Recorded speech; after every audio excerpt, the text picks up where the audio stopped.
అయితే ఆయనే అంతకుముందు కొన్ని మాట్లాడిని మనం విన్నాం.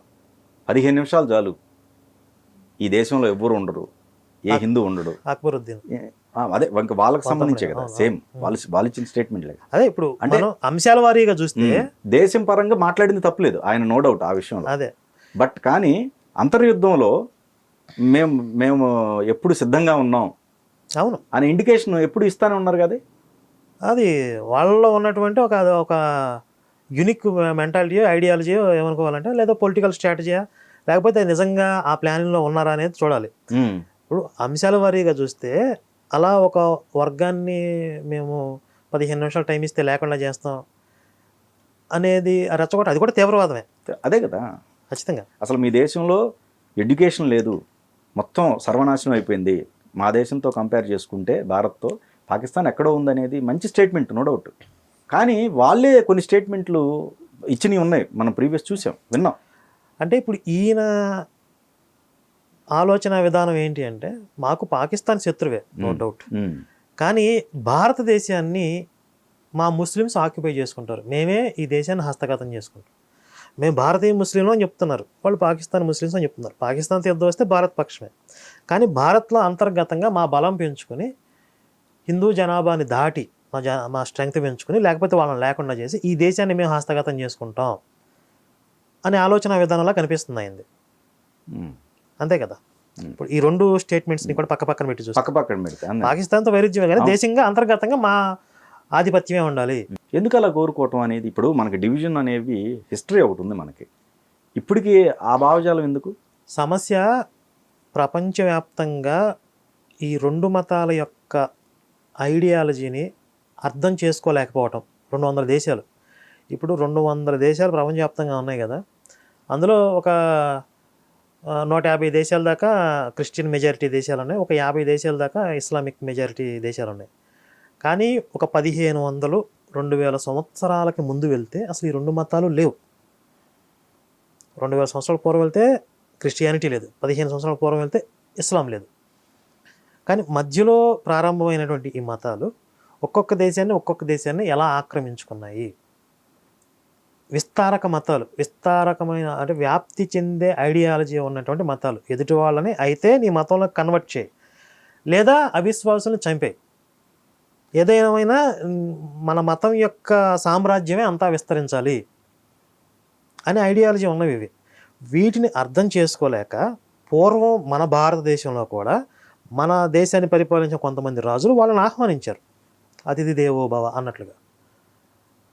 ఒకడు పదే పదే మన దేశం మీద ఎందుకు దాడులు చేస్తున్నాడు, వచ్చినప్పుడల్లా వాడికి ఇక్కడ ఉన్న సంపద వనరులను దోచుకోవటమే లక్ష్యంగా ఉందా, లేకపోతే ఇక్కడ ఉన్నటువంటి మన సంస్కృతి మీద దేవాలయాల మీద దాడులు చేస్తున్నాడా?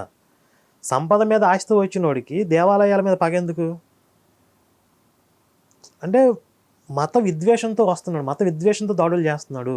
మత విద్వేషం ఒక మతం మీదకి, ఒక దేశం మీదకి దాడులు చేసేలా పురికొల్పుతుంది అంటే అది ఒక వ్యక్తితో ఆగిపోదు, ఆ ఐడియాలజీతో ఇంకొంతమంది వ్యక్తులు పుడతారు. కాబట్టి ఈ ఐడియాలజీ ప్రమాదకరం, దీన్ని ఎలా ఎదుర్కోవాలి అని మన పూర్వీకులు దాని మీద పనిచేయలే ఎక్కువ. అది అర్థం చేసుకునే టైంకి చాలా లేట్ అయిపోయింది. ఓకే, అందుకని ఇప్పుడు మన దేశంలో ఇప్పుడు కొన్ని హిందూ మైనారిటీ ప్రాంతాలుగా కొన్ని మారిపోయాయి. ఇప్పుడు వీళ్ళు ఏకంగా ఏంట్రా అంటే మేమే మొత్తం మిమ్మల్ని ఓచకోతలకు వస్తామని బెదిరించే స్థాయికి వచ్చారు. కొన్ని చోట్ల జరుగుతున్నాయి, పశ్చిమ బెంగాల్లో జరుగుతుందిగా, కేరళలో జరుగుతుంది, కొన్ని ప్రాంతాల్లో పారిపోతూనే ఉన్నారు హిందువులు. వాళ్ళు ఇప్పుడు ఎక్కడైతే వాళ్ళు మెజారిటీగా మారారో అక్కడ హిందువులు ప్రశాంతంగా బ్రతకలేరు, ఇది అందరికీ తెలిసిన సత్యమేగా. ఇప్పుడు ఎవరైతే రోహింగ్యా ముస్లిమ్స్ని కూడా ఆహ్వానిద్దాం, వాళ్ళని కూడా మనం హక్కును చేర్చుకుందాం. కొంతమంది పొలిటీషియన్స్ మాట్లాడుతూ ఉన్నారు ఆ మధ్య, కొన్ని మేము పాకిస్తాన్కి కూడా సపోర్ట్ చేస్తాను, అవసరమైతే నేను పాకిస్తాన్ని ప్రేమిస్తాను అన్నవాళ్ళు ఉన్నారు. మరి ఆ రోహింగ్యా ముస్లిమ్స్ నలుగురు తెచ్చి వాళ్ళ ఇంట్లో పెట్టుకోమనండి. మన అద్దంకి దయాకర్ కానీ పేరు అరికిపూడి గాంధీ అని ఒక ఆయన, నలుగురిని వాళ్ళ ఇంట్లో పెట్టుకుంటే వాళ్ళ ఇంట్లో ఆడపిల్లలు ఉంటే వాళ్ళు క్షేమంగా ఉంటారని చూడండి. మరి ఎవరి ఇళ్ల మీద తోలుతారు మీరు, ఎవరు ఆడపిల్లలని బలి చేస్తారు మీరు మీ రాజకీయపరమైన ఓటు బ్యాంకుల కోసం? అంటే ఈ దరిద్రపు కొట్టు రాజకీయ వ్యవస్థ కావచ్చు, మన అతి మంచితనం కావచ్చు, ఇప్పుడు ప్రస్తుతం హిందువులు ఎదుర్కొన్నటువంటి ఇన్ని సవాళ్ళకి కారణం ఇది. అయితే ఇక్కడ మన బ్రదర్ షఫీ ఒక మాట అన్నారండి, అది మొత్తం ఇక్కడ అంతా కూడా ఇది హిందుస్థాన్, ఇక్కడ ఉన్న వాళ్ళందరూ హిందువులే అని అంటే చెప్పి ఆయన statement. ప్రాంతీయంగా మాట్లాడాడు, అంటే ఒక ప్రాంతానికి ఉన్న పేరును బట్టి మాట్లాడాడు, సంస్కృతి పరంగా కాదు.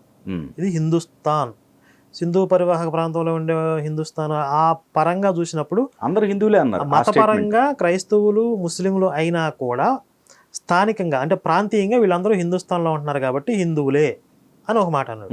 అవును. అంటే కొంతమంది దాన్ని ఇంకో రకంగా అంటే నేను కూడా హిందూ, నేను గర్వంగా చెప్పుకుంటున్నాను అర్థం చేసుకునే అవకాశం ఉంది, కానీ ఆయన ఉద్దేశం అది కాదు. కాకపోతే ఆయన కొంచెం మిస్గైడ్ చేస్తున్నట్టుగా ఉంది. కొంచెం ఓపెన్గా మాట్లాడుకోవాలి. ఇప్పుడు ఎంతకాలం మీరు దాచిపెడతారు, మా ఖురాన్ ఇలా చెప్పదు, మాది శాంతి మతం, కానీ మీ మతం పేరుతో జరిగినంత ఒక రక్తపాతం ప్రపంచంలో ఇంకెక్కడా జరగలేదు మీ శాంతి మతం అయితే. కానీ ఆయన అనేది 4 fathers దగ్గరికి వెళ్ళి చెప్తున్నాడు కదండి, అప్పుడు అందరూ హిందువులే కదా, తర్వాత మారారు అనే కదా అతని స్టేట్మెంట్ చెప్తుంది. అలా అంటే అదొక రకం, ఉమ్, కానీ ప్రాంతం పరంగా హిందుస్థాన్లో ఉంటున్నాం కాబట్టి హిందువులు అని చాలామంది అదొక రకంగా చెప్తూ ఉంటారు. ఉమ్, పాస్టర్లు కూడా చెప్తూ ఉంటారు కొంతమంది అలాగా. ఇప్పుడు అరబ్ కంట్రీస్లో ఒరిజినల్ సౌదీ ఈ కంట్రీస్ అసలు భారతీయ ముస్లిమ్స్ని వాళ్ళు ఒరిజినల్ ముస్లిమ్స్గా గుర్తించడానికి కూడా చెప్తారు. వాళ్ళు కన్వర్ట్ అయిన ముస్లిమ్స్, మేము ఒరిజినల్ ముస్లిమ్స్ అని చెప్పి. ఈ వీళ్ళ పెళ్ళిళ్ళు కూడా చేసుకోరు కదా. ఇప్పుడు క్రిస్టియానిటీ ఏదైతే ఇక్కడ కుల వివక్ష ఉంది, ఇంకోటి ఉందని చెప్పి మత మార్పిడి చేస్తుందో, మరి అక్కడ ఆ దేశాల్లో ఒకటి వర్ణ వివక్ష ఉంది, రంగును బట్టి భేదం ఉంది, ఇంకొకటి ట్రెడిషన్ సంప్రదాయానికి క్రైస్తవంలో ఉండే శాఖల మధ్య వర్గపోరు ఉంది. అసలు ఇప్పుడు మన దేశంలో ఉన్న ప్రొటెస్టెంట్ వీళ్ళందరూ ఇప్పుడు ఎక్కువగా ఆచరించేది ప్రొటెస్టెంట్ క్రైస్తవ శాఖ. ఈ ప్రొటెస్టిజం పుట్టి 400 సంవత్సరాలు కాల. 400 సంవత్సరాల పూర్వం క్యాథలిక్సే ఉన్నారు. అంటే ఆదికాలం అనేది క్రిస్టియానిటీ ప్రారంభమైన దగ్గర నుండి మెజారిటీ క్యాథలిక్సే ఉన్నారు. మరి మొత్తం మానవాళికి దిశానిర్దేశం చేసేది ఇప్పుడున్న ప్రొటెస్టెంట్ బైబిల్ అని చెప్తున్నారు. ఇది పుట్టి 400 సంవత్సరాలు అవుతుంది. అంటే మొత్తం మానవ జాతిని రక్షించేటటువంటి గ్రంథం వచ్చి 400 సంవత్సరాలు. అంతకు పూర్వం మరి దేవుడికి ఎందుకు ఆలోచన రాలేదు? అందరిని రక్షించే గ్రంథం ముందు నుంచి ఎందుకు ఇవ్వలేదు? వీళ్ళు తనుకు చచ్చారు. క్యాథలిక్ల మీద ప్రొటెస్టెంట్లు కొట్టుకుని వచ్చి ఆ తర్వాత ఇట్లా వర్గపోరు లేకపోతే వైషమ్యాలు, ద్వేషం అనేది అంతర్గతంగా వాళ్ళకున్నంత రచ్చ ఇంకెక్కడా లేదు. మళ్ళీ వీళ్ళు వచ్చి హిందుత్వం అంటే అసమానతలో, హిందుత్వం అంటే కుల వివక్ష కాబట్టి మేము ఉద్ధరిస్తామని చెప్పి వీళ్ళు మత మార్పిడి చేస్తూ ఉంటారు. కానీ ఇక్కడ వాటర్ ఆపాం, తర్వాత రవాణా, తర్వాత దేశంలో ఉండకూడదని చెప్పేసి ఇవన్నీ నిర్ణయాలు తీసుకున్నాం. వీటి వల్ల వాళ్ళ మార్పు వస్తుందా? ఇది పాకిస్తాన్లో అంటున్నారు. యుద్ధమే కోరుకుంటున్నారు కదా వాళ్ళు. యుద్ధం అంటే ఒకటి భయపడుతున్నారు, యుద్ధం వస్తే తట్టుకునే పరిస్థితి లేదు వాళ్ళకే తెలుసు. కానీ ఇప్పుడు తీసుకున్నటువంటి చర్యల వల్ల ఉగ్రవాదం ఆగిపోద్ది అంటే ఇంత తీవ్రంగా రియాక్ట్ అవుతున్నారు కాబట్టి ఉగ్రవాదులు భయపడిపోయి మళ్ళీ భారత్ మీద అటాక్ చేయకూడదు అని భయపడిపోతారు అనుకుంటే మన మూర్ఖత్వం. కొంతకాలం సైలెంట్గా ఉంటారు, మళ్ళీ అందరూ ఆదమర్చి యథావిధిగా ఎవరు కార్యకలాపాలు ఉన్నప్పుడు మళ్ళీ అటాక్ చేస్తారు. కాబట్టి ఉగ్రవాదానికి మళ్ళీ అక్కడ బేస్ కాశ్మీర్ కానీ సరిహద్దు ప్రాంతాల్లో కానీ ఎక్కడా కూడా వాళ్ళు తిరిగి కోలుకునే పరిస్థితి లేకుండా సర్వనాశనం చేసేయాలి ఇప్పుడే. పాక్ ఆక్రమిత కాశ్మీర్ ఏదైతే ఉందో అవి మనం స్వాధీనం చేసుకోవాలంటారు, అంతేనా? ఇంకొకటి, ఇప్పుడు దేశవ్యాప్తంగా ఎంతోమంది అక్రమంగా బంగ్లాదేశీయులు కానీ పాకిస్తాన్ కానీ జొరబడ్డారు. ఇది కూడా ఒక ప్రమాదకరమైన అంశం.